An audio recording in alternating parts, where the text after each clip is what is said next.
दर्शनार्थियों की संख्या अभूतपूर्व रूप से बढ़ी हुई है। दसियों लाख लोग नियमित अयोध्या में रामलला के दर्शन कर रहे हैं। उसके कारण से अयोध्या वासियों को लेकर कुछ ट्रैफिक चैलेंजेस थे, जिसको लेकर जिला प्रशासन से वार्ता हुई। आदरणीय जिलाधिकारी महोदय से और पुलिस अधीक्षक महोदय से इस संदर्भ में वार्ता हुई और उसमें कुछ समाधान निकाले गए हैं।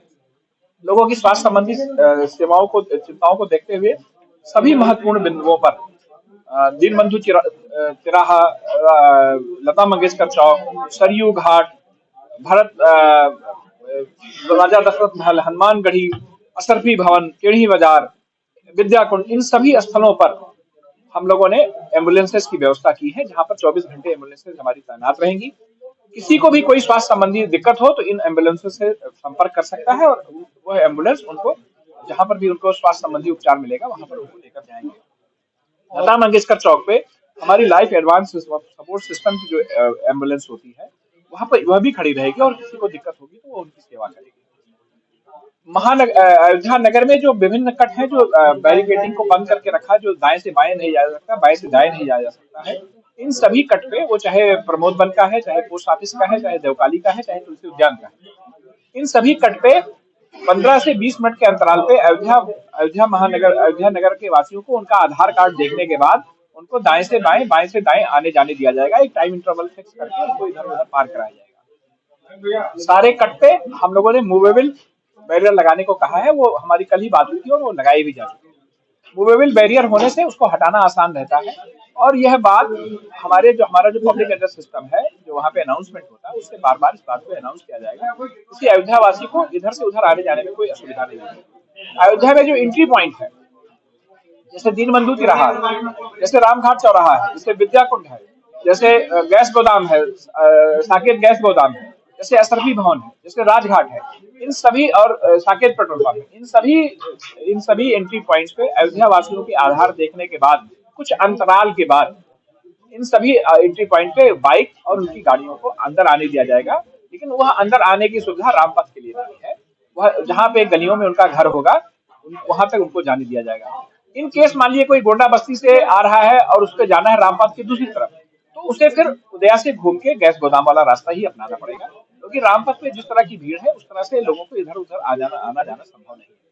ये सारी बातें हमारे पब्लिक एड्रेस सिस्टम से समय समय पे अनाउंस करती जाती रहेंगी। पुलिस वालों से भी कहा गया है कि लोगों के साथ संवेदना के साथ और मानवीय व्यवहार करते हुए अयोध्या वासियों की आवश्यकताओं को देखते हुए उनको इधर से उधर कराया जाए। हमारे महानगर के वासियों ने अभूतपूर्व उदारता का परिचय देते हुए और बड़े हृदय का परिचय देते हुए 1 महीने से लगातार तकलीफें सहते हुए हमारे आराध्य रामलला के दर्शन करने आने वाले यात्रियों का न सिर्फ स्वागत किया है, बल्कि कष्ट सहकर उनको आगे बढ़कर उनका स्वागत किया है।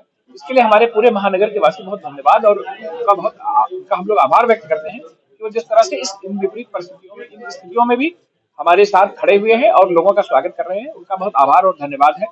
मुझे लगता है कि महाशिवरात्रि के बाद जब स्थितियां ट्रैफिक थोड़ा कंट्रोल होंगी, यात्रियों का आवागमन थोड़ा कम होगा, तो यहाँ पर फिर से वो जो ट्रैफिक के रिस्ट्रिक्शन थे वो सारे हटा लिए जाएंगे और आवागमन पूर्व की भांति सुनिश्चित कर दिया जाएगा। आज जो वार्ता हुई है, इस क्रम में लोगों को यह आश्वस्त किया जा रहा है कि लोगों को आवागमन के लिए जितना न्यूनतम कष्ट उठाना पड़े उसकी पूरी व्यवस्था की गई है।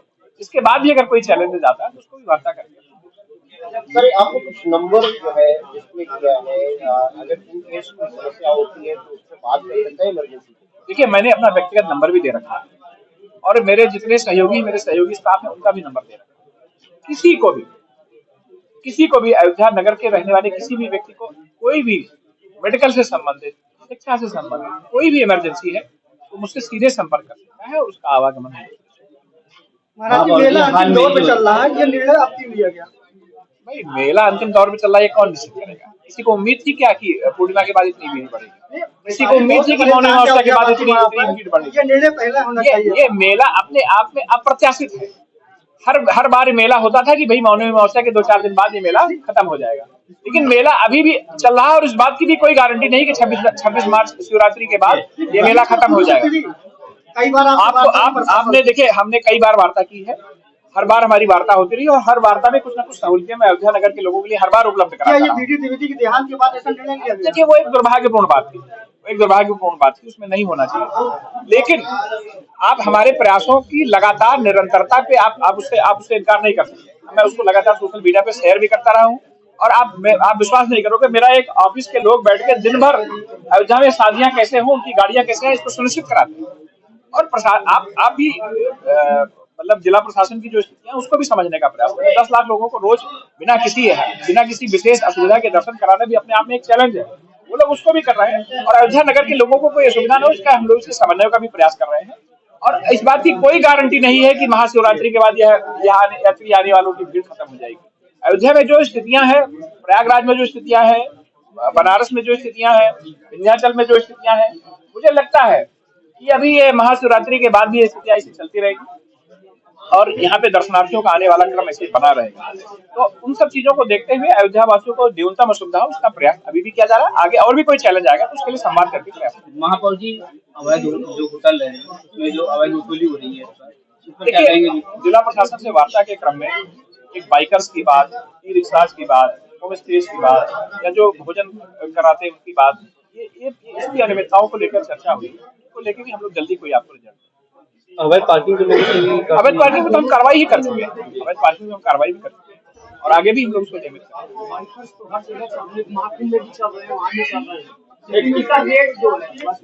करते हैं, बात भी इस पे करें।